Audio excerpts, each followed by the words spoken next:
um, I finished Harry's book, and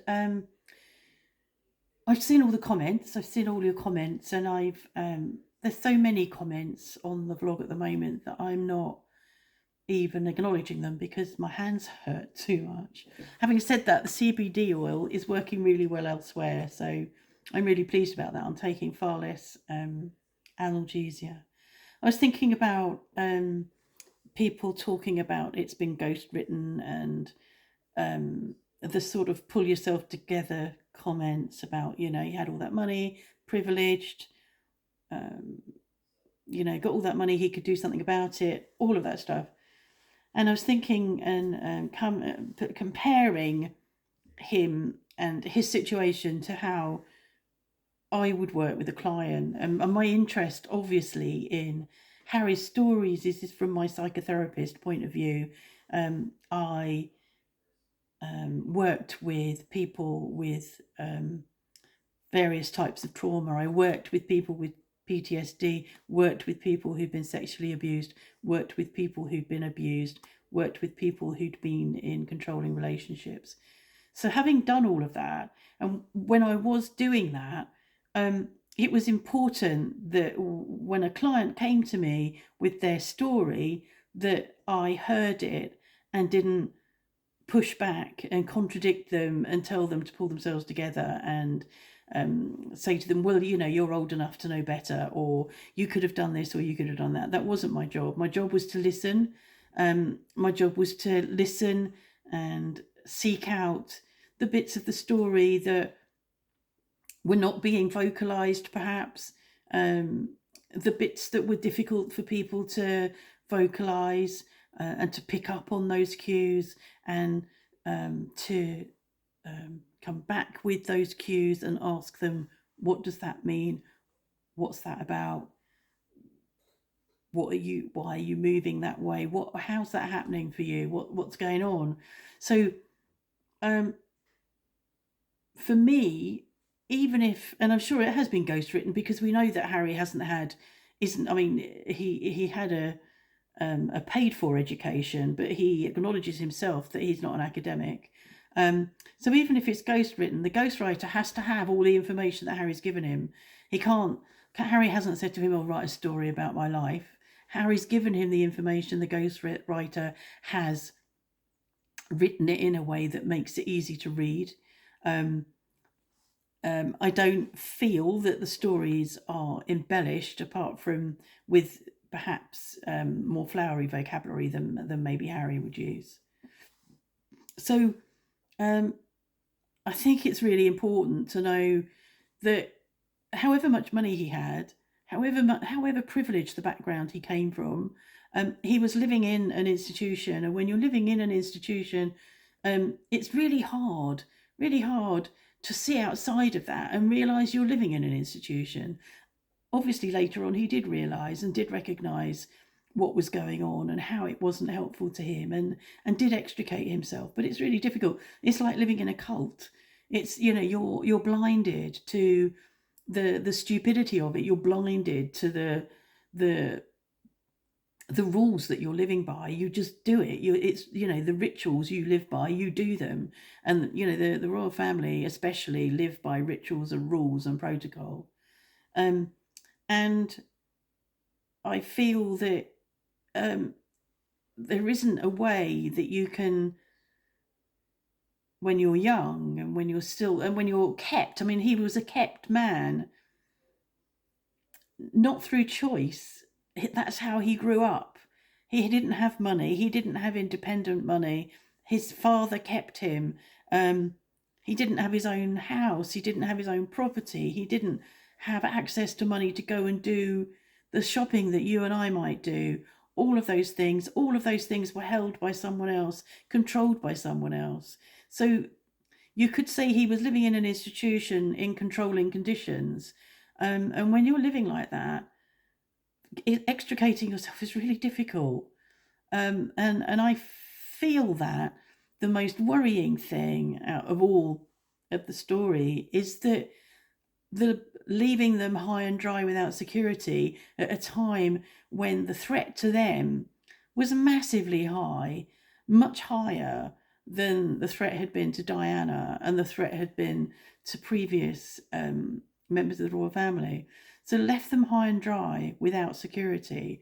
Um, and I still feel, even though they have security because they're paying for it, I still feel that they're threatened, and I worry about their future. I really worry about their future because I don't think he's safe, and as a consequence, I don't think she's safe.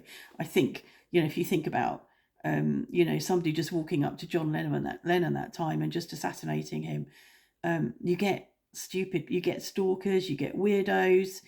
I think they're both at risk of that, let alone terrorists, let alone the Taliban, because of how the media have spun the whole Taliban part of the autobiography. So there are my thoughts that there is a story, and it's his story in his words. It's not the story the tabloids have told. It's in context. It's not been taken out of context. It probably has been written by a ghostwriter, but so many people have autobiographies written by ghostwriters. That's no biggie. It's his story, and I think it's unreasonable to suggest that because he had money, because he was privileged, because he's in the royal family, all of those things doesn't make his story any less poignant, doesn't mean that he was any less hurt, traumatized by the death of his mother and the lack of support and I'm not going to say counselling, because not everybody needs to go counselling when they've lost a parent in that way. But it was massive in terms of the whole world knew about it, and it was very traumatizing, obviously, and then re-traumatized by his time in Afghanistan and in Iraq. I think he was in Iraq. I can't remember now. Yes, he was. Iraq and Afghanistan. I've worked with people with PTSD who I worked with a young woman who'd got PTSD from her sexual abuse experience as she was growing up, and then while she was recovering from an injury, her as she was when she was older. So everything had to be in place. Everything had to be just so. That's how people try and manage. That's how she was trying to manage her PTSD. She was recovering from an injury, and her house was stormed by drug police. Early hours one morning, taking the door down, all that noise. They got the wrong house, and she was completely traumatized again, obviously.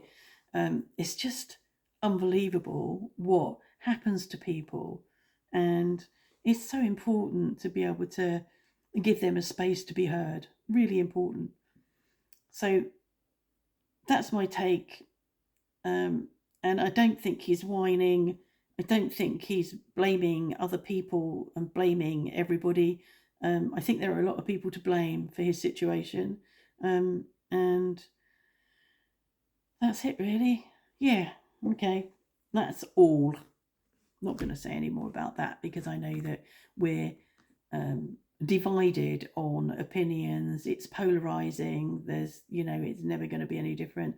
Somebody's not going to suddenly say, oh yeah, okay, you're right. And I'm not going to say, oh yeah, you're right.